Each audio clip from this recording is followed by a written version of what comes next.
If you need emergency medical care, treatment in the U.S. is the gold standard. But when it comes to prevention and managing chronic disease, that's another story. We've got big problems. We're overfed and undernourished. We've not only supersized our fast food, but our waistlines as well. The U.S. spends more on prescription drugs than any other country. But in Japan, instead of popping a pill to treat the symptoms, they search for the underlying cause, and it's working. People in Japan live longer than we do. People in Japan weigh less than we do. For years, people in Japan have been drinking a very special water. It's called Kangen water, and now Kangen water is available here in the U.S. Prior to my life as a physician, I was working on a doctorate in nutrition. I have a bachelor's and a master's degree in nutrition and completed my PhD coursework prior to starting medical school. So my background really began in nutrition. When I entered medical school, I was trained like most allopathic physicians that our job is to diagnose disease and to treat it with medication and surgery when necessary. And so I followed that model for the first few years of practice. I began to turn back towards my nutritional training and trying to help them understand nutrition as well as exercise physiology and activity as a means of helping them improve their health and reverse some of the chronic diseases that I was seeing on a regular basis. Many processes within our bodies produce free radicals. Free radicals are entities that have lost an electron. They are positively charged. They come from the breakdown of foods, from the breakdown of toxins, and they enter our bloodstream. These free radicals are potentially harmful to cells. They will attach themselves, for example, to the lining cell of an artery. And when they do, they will produce an injury. That injury will create a response in the body trying to heal it. Platelets will come from the blood and try to plug that injury. And in the process of making a clot, in the process of then bringing in scavenger cells to repair the damage, the blood vessel is damaged. That's one of the theories of atherogenesis. I've been here for over 20 years as a dentist, and prior to that I was a dental hygienist. When I worked as a dental hygienist, I got very interested in nutrition and the nutrition and how it relates to the teeth and how it relates to the person. As the true pioneer in colonoscopic surgery, Dr. Hiromi Shinya is known the world over. He spends 6 months of each year in Tokyo and 6 months in New York City, where he's chief of the surgical unit at Beth Israel Hospital and clinical professor of surgery at Albert Einstein College of Medicine. He's performed over 370,000 procedures. Dr. Shinya developed the technique for removing polyps through the endoscope. It's known as the Shinya method. Prior to this advancement, removing polyps needed abdominal surgery. He's treated kings, queens, presidents, and prime ministers, and he authored The Enzyme Factor, a best-selling book that's sold millions of copies in over 20 languages. Dr. Shinya recently published the follow-up book, The Microbe Factor. I've been asking every patient, most of the patient comes every 3 years or so. So I observe every year carefully, and I tell them your colon becoming very firm and tight and developing more pockets. So you have to change your diet, to my diet. Then they improve year by year. That's at least like 2 years, 3 years later, their colon becomes soft and pliable. Even you have a lot of pockets, diverticulosis, which can create thickening of intestinal, the muscular layers. See? So this diet can change your body situation. I tell my patients that we are one big biochemical reaction. Everything that's happening in our body is a biochemical reaction. And for biochemical reactions to occur, we need a solvent. And the solvent in our bodies is water. So there's no question that the most important thing that we can do is hydrate our bodies. Acid reflux, as you know, is a huge problem in our country. People who are obese tend to have it because their stomach and their gastroesophageal junction gets shoved up into the chest. their lower esophageal sphincter isn't tight, and the esophagus is squamous epithelium. It's a different lining from the stomach, and it doesn't tolerate acid. So when the valve that connects the stomach to the esophagus, that interconnection doesn't function, the acid suddenly starts bathing this lining of the esophagus in acid, and it can't tolerate it. It's painful. People have that terrible sour taste in the back of their throat. When we treat chronic disease with medication and we don't really attack the root cause, which is oxidative stress, free radical damage, we're not really treating or curing the disease, we're managing the disease. Antioxidants have become very, very popular because they are electron donors. And when they meet a free radical, that free radical gets what it wants. It gets its electron, and it's neutralized. Now, the oxidation reduction potential of Kangen water is gigantic.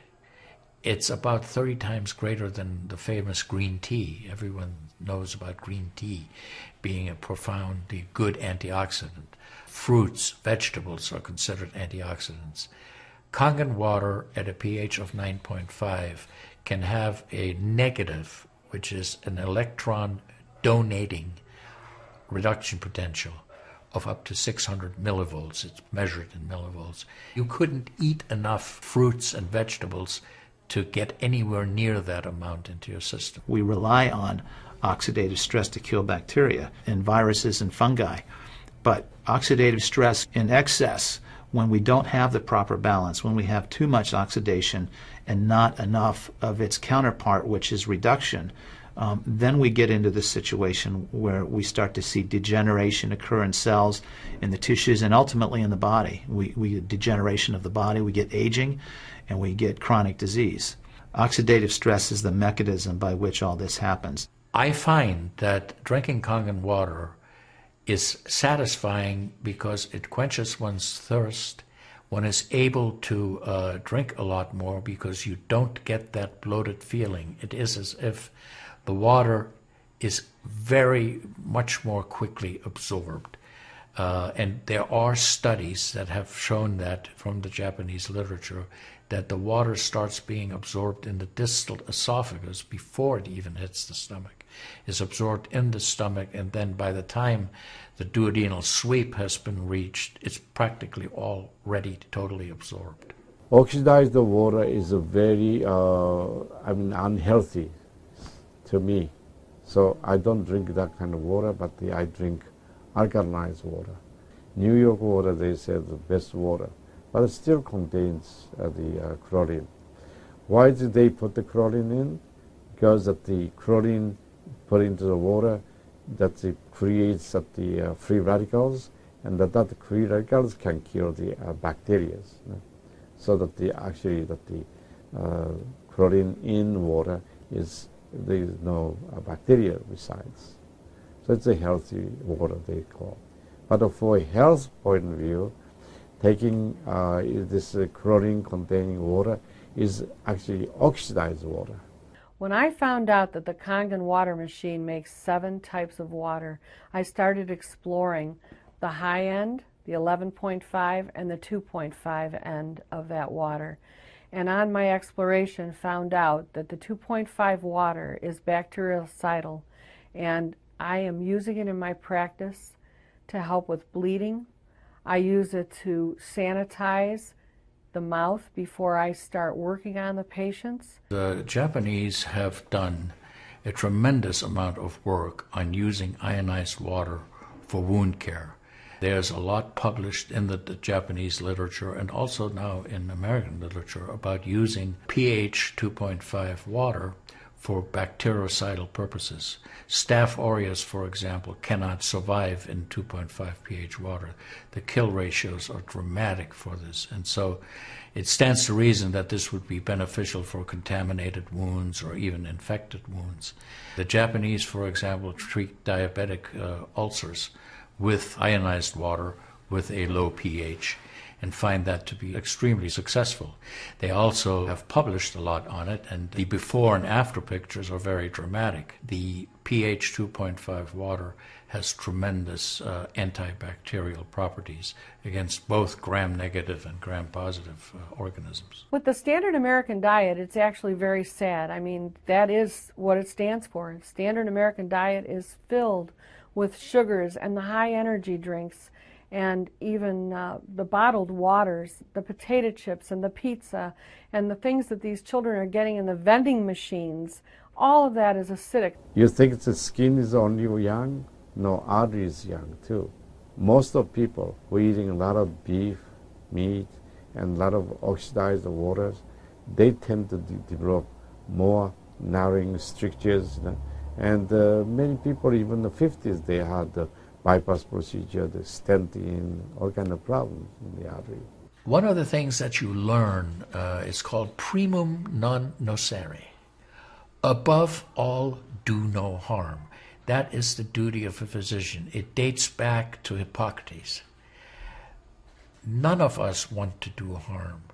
What we should do, and I think when we're convinced of something that is really truly good for people, we should go and recommend it to people. Anytime our body sees protein that it doesn't recognize, we have the susceptibility to cause an inflammatory reaction or an allergic reaction. I really do think there's a connection there with incompletely digested proteins through the typical American diet that we consume.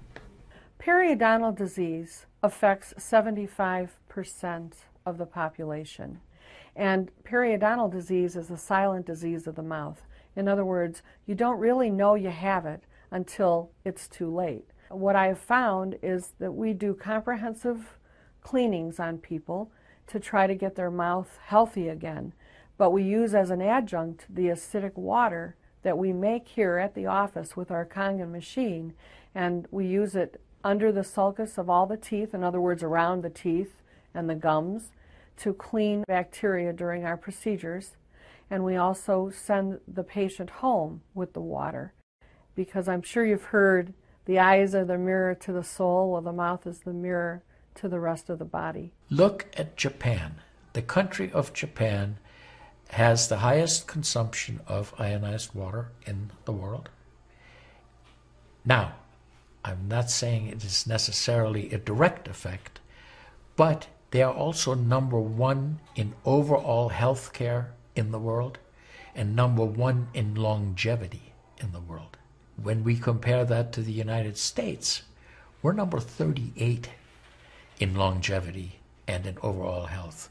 The Cubans have better health than we do. We need to respect the fact that we have all these built-in mechanisms to help us fight disease, to maintain our health. But we need to support ourselves in that healing process by eating natural foods, by drinking the right type of water, by managing stress, by getting plenty of exercise and plenty of oxygen to our lungs. This is a very important. You just change your diet very little bit. Enjoy the health, enjoy your longevity too. I think number one most important thing is water. To drink water, alkalized and ionized water, which is Kangen water. I'm very excited that Kangen water is here to help both children and adults alike in my practice, and my patients are loving it. I've had the great fortune in my life to have graduated from one of the finest medical schools in the world, Harvard. I was trained in the Harvard residency program. I've spent my entire professional career affiliated with that institution. One of the best things, next to being affiliated with this great institution, has been my discovery of Kangen water. For those of you who are trying to optimize your health and trying to do everything you can to have good health, to maintain your health, preserve your health, my plea is just try the water. In Japan, they have a saying, Mizuo Kayareba, Jinsei Kawaru. Translated, change your water, change your life. Do yourself and your family a favor. Ask for a free sample of Kangen water. Try it and see for yourself.